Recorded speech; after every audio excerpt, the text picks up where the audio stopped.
night.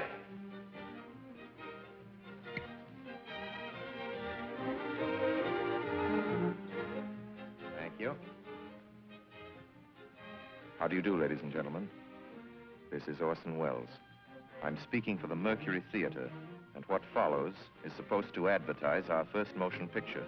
Citizen Kane is the title, and we hope it can correctly be called a coming attraction.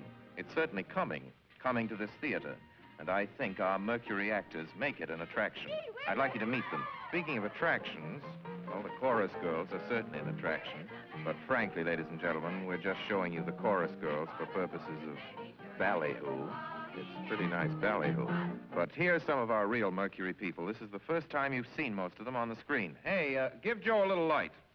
Thanks. Now smile for the folks, Joe. Smile. Joseph Cotton, ladies and gentlemen. That's it. Joseph Cotton. I think you're going to see a lot of him.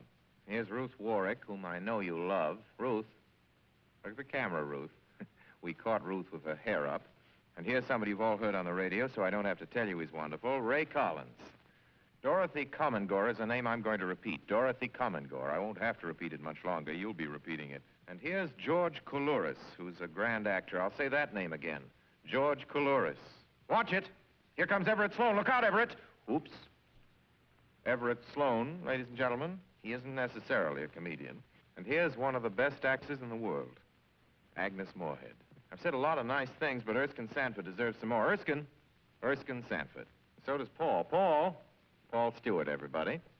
Citizen Kane is a modern American story about a man called Kane, Charles Foster Kane. I don't know how to tell you about him. There's so many things to say. I'll turn you over instead to the characters in the picture. As you'll see, they feel very strongly on the subject. Charles Foster Kane is...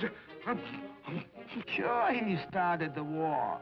But do you think if it hadn't been for Mr. Kane, the United States would have the Panama Canal? Charles Foster Kane is nothing more or less than a communist. Kane, governor. Listen, when the voters of this state and Mrs. Kane learn what I found out about Mr. Kane and a certain little blondie named Susan Alexander, he couldn't be elected dog catcher. I'm going to skin Mr. Charles Foster Kane alive. I'm going to marry him next week at the White House. Emily, I hear you've been stepping out with Charlie Kane. Of course I love him. I gave him $60 million. Well, of course I love him. He's the richest man in America. That's what all the girls say about him at first. But you know, I can't help but admire him. He's crazy. He's wonderful. Ladies and gentlemen, I don't know what you'll think about Mr. Kane. I can't imagine. You see, I play the part myself.